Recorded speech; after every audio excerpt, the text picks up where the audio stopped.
দেখেন একটা গাছ দেখাবো এখন। গাছটা সচরাচর সব জায়গায় দেখা যায় না। দেখতে পাইতেছেন, এই গাছটা কিন্তু নাম হলো আকন গাছ। পাতাটা পাতাটা অনেক ঔষধি গুণ আছে। একটা পরটা দেখাই। এই যে এই যে কষ কষ বের হয়েছে, দেখছেন? এই যে ভাঙে দেখাইলাম, পাতাটা কষ বের হয়েছে। এই কষ বের হয়েছে, যদি হাত পা কোথাও কাটে কষটা দিলে অটোমেটিকলি সেরে যায়।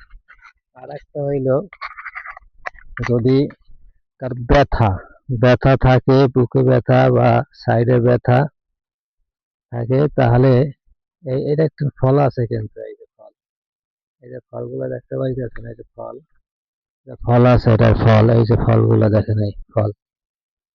ব্যথা থাকলে আপনার সরিষার তেল নিয়ে একটু গরম করে, সরিষার তেল গরম করে যদি লাগান, তাহলে এটা ওই